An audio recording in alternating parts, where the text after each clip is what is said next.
All right, so updates. First off, this morning I saw Kevin and he seemed better, seemed more balanced. I know that him and Mike had to have a conversation about Kevin kind of being disrespectful, kind of being a jerk towards people. Like somebody accidentally opened his chip box because it was near the community spot where we keep all the community food. Tim accidentally did it, and Tim's a great guy. Everybody there's a great guy. It was an accident, but he hit the group chat at like 10:30 p.m. and was like, "Whoever opened my box of chips, thanks a lot. I thought whoever owned something, it's theirs, and nobody else should touch it. I can't wait to hear what the excuse was for eating my chips." And like Mike texted me shortly after that, and he's like, "Andrew, don't say anything. I've told everybody not to say anything. I will address this personally." And I was like, "Okay." And I know him and Tim worked it out, but like, and also I also just got off the phone with Michael, and he said to me, I had to have that conversation with Kevin, and then I also had to have a conversation with him about respect towards me, because I asked him, if he wants to sponsor, and he instantly said no. And then I asked him, why such a quick turn down? I might have somebody who will fit you. Like, I think I have somebody. And he said, "Mike, you're being pushy." And then he told Mike, you can't feel emotions through text, which is, we all know that's not true. And like, it's just, Kevin's very opinionated, but he's also kind of, and Michael said this too, he can be kind of, infantile in his responses at times. And it's not a slight on him. He's just new to recovery. He's in the baby stages. It's his first time. So like, he's starting psychotherapy, and he's got all this stuff going on, and then his meds too. And I explained this to Michael. I was like, there's his meds, the psychotherapy, his first time getting serious about recovery. Like, he's got a lot going on. But that's also, like, it's partially a reason to give him some grace, but it's also not an excuse to be a dick towards somebody and to be disrespectful towards people in the house or towards you. He's like, yeah, and I had to explain that to him and have a talk with him, And I wasn't being pushy about that, do you think? And I was like, no, you were just asking him if he wanted one. It's not pushy at all. It's just, you were just trying to help the guy out by asking him if he possibly wanted to try out one of the sponsors you have. And, he just took it the wrong way. And then he made the excuse that, you can't sense emotion through text. And I was like, well, it's funny that you say this, because this morning, me and Kevin, and this brings me back to this morning, Kevin seemed better, but he mentioned to me this morning, and I wasn't snitching. I wasn't even going to bring this up, but Michael just called me and he brought it up, so now I'm going to bring it up. I mean, you're talking about somebody, so that person deserves to know if you're talking about them. That's how I see this. Like, you shouldn't talk behind people's backs unless you're prepared for that person to know what you said. So, like, this morning Kevin said to me, I felt like he was being really pushy about the sponsor thing, and he said the exact same thing that Michael told me, I told him no, and then he said, why not? And I said, you're being pushy, and I felt like he was being pushy, and you can't really feel emotions through text, is what he said to me. And I was like, no, what you mean is you can't see people's mannerisms, you can't hear their tone of voice, you can't see their body language through text. That's what you mean. It's not emotional, it's physical. You can't physically see what they're reacting, how they're reacting, and you can't hear how they're reacting. And those are two very important things. Body language and tone of voice and eye contact and mannerisms and characteristics are a big part of communication. But I think it kind of flew over his head a little bit. He didn't really, I don't know. He kind of agreed, but he didn't quite catch it, I don't think. But anyways, so I told Michael, he said the same things to me, but it was just the same you said. It was nothing extra or anything like that, so don't reopen it. He's like, no, I get it. He's like, I just had to have a conversation about him being respectful. And then so Michael's like, so the other reason I wanted to ask you is I'm teetering between putting Jacob in your room, which is the new guy that came yesterday. Was it yesterday or the day before yesterday? The day before yesterday. The guy who came the day before yesterday, I think. I can't remember if it was yesterday or the day before. And talk to the group and then talk to me separately, because I like one-on-ones more. It's like I'm teetering between putting this Jacob guy in your room or in Kevin's room. And then he's like, what do you think? And he gave me some like reasonings behind it, but like he's like, with you, I can trust you, and you know what you're doing, and you're good at watching over people, you're open, you're communicative, you want the experience for the intake and all that, the stuff we talked about.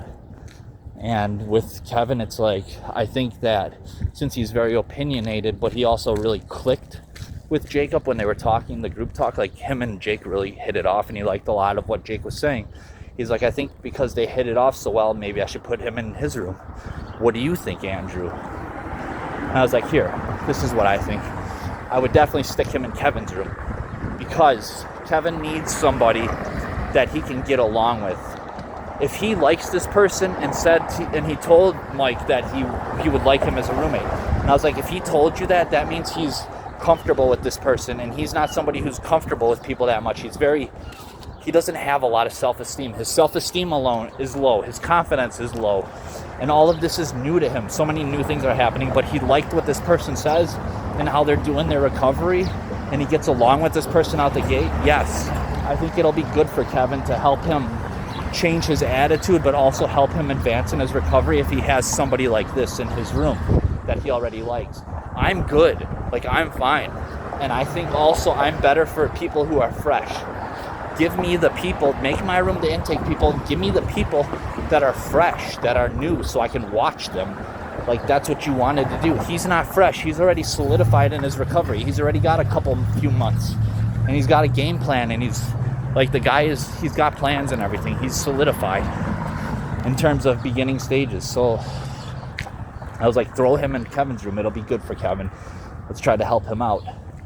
And even though I kind of wanted Jake as a roommate because I wanted to get more experience in the intake realm, he's not a true intake guy because he's not fresh. So, I mean, I'm going to end up with people I don't particularly like at times. I already know that. That's going to be part of the game. But that doesn't mean I won't love them and try to help them and care about them. I still will.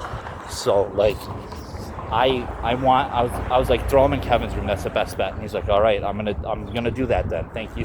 And he's like, dude, I know I just vented to you a lot and I laid a lot on you like I always do, and just had like a 10 minute conversation with you about this and that, and vented frustrations and asked you opinions. I know it's a lot that I'm always laying on you, but thank you, man. Thank you for always talking these things through with me. And I was like, dude, listen, Michael.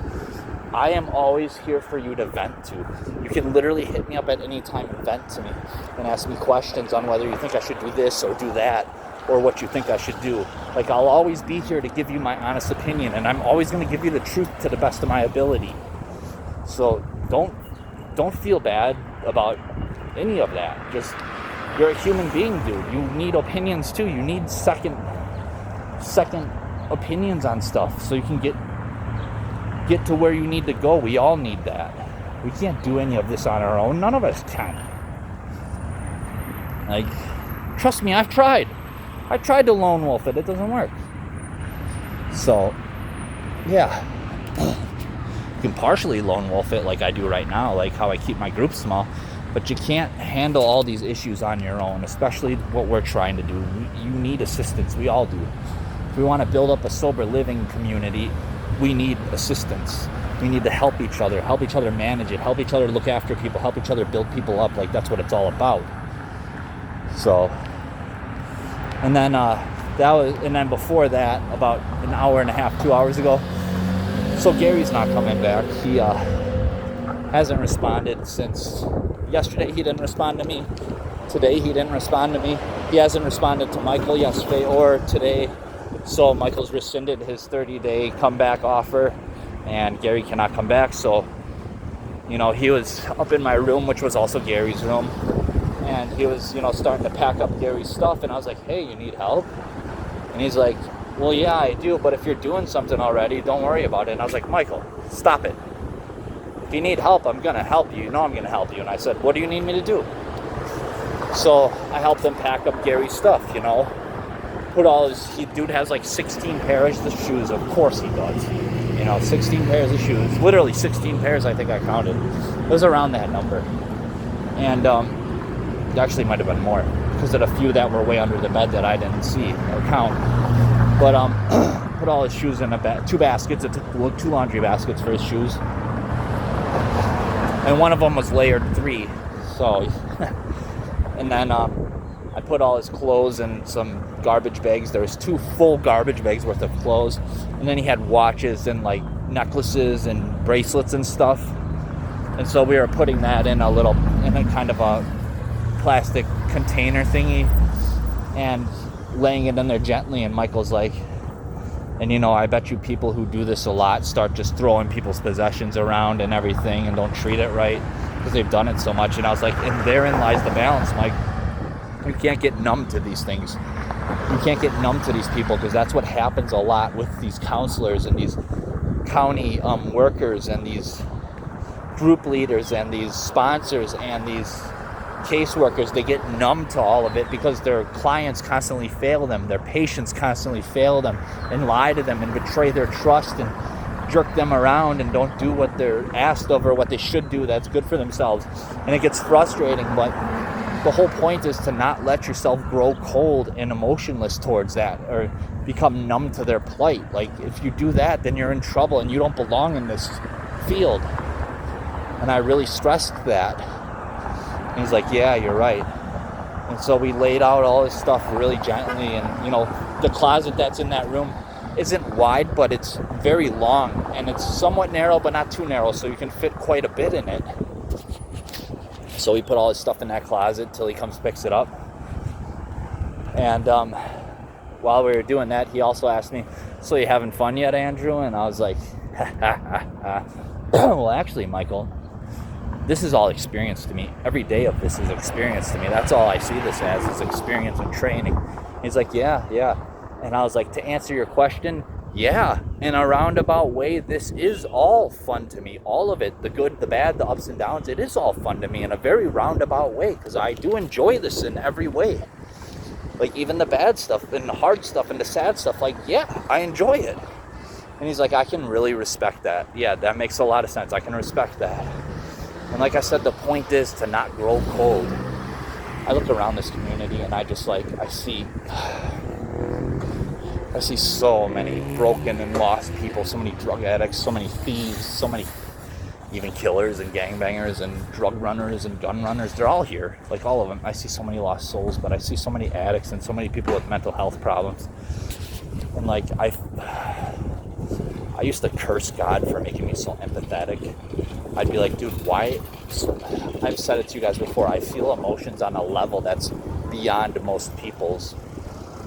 And it's really frustrating. Like, I walk into a room and I feel everybody's emotions, and it's frustrating. And sometimes it's very overwhelming because I used to not even be able to tell whose is whose, or if they're mine, or what's going on here. But literally, as soon as I walk into a room full of people, as soon as my eyes hit them, I'm feeling what they're feeling.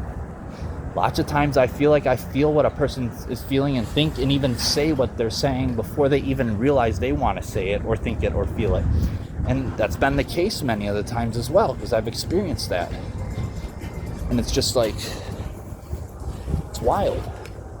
So I used to curse him for it. I used to think, like, why did you do this to me, God? Why'd you make me so open-hearted and empathetic to everybody else, while on top of that, letting me go through an addiction and these mental health problems and letting me suffer so much? Like, you want me to feel everybody else's suffering on top of my own? What's your problem, God? And I like, not cursed him for it, but I got mad at him for it in the past. But I get it. Like, all of it's training. This is all to prep me. It's not a curse. These are blessings. Being the ability to feel people's suffering and hurt and all that, that's a blessing. It's not a curse. These are tools. These are tools that God has given me to prep for all of this. I look around the city and I feel so bad. Like, you guys know me. I am somebody who's big on personal responsibility. 99% of these people have put themselves in this position, just like I did. We all do this to ourselves. These are choices we make. But that doesn't mean I don't feel bad for them. That doesn't mean I don't have sympathy. That doesn't mean like I don't love them and care about them. You know? And I do. So like, every time I step outside my door into the city, I think to myself, man, I feel so bad for all these people. And I just look around and my heart just aches and I'm like, fuck, this sucks. But I remember why I'm here and what I'm doing, like why I've been put here, why I've decided to pursue social work. And I've also decided that I'm going to get my master's. I'm not just going to get the one certificate. I'm going to get as many certificates as I can, and I'm going to go get my master's in social work. I'm going to do this the right way. I'm going to get some good accolades. I'm going to eat up as many certificates as I can. I'm going to go to school for 8-10 years, and I'm going to get my master's. I'm getting it. I've decided on it. I'm going for my master's in social work. I might as well do this all the way through. What's the point of just getting the certificate? Screw that.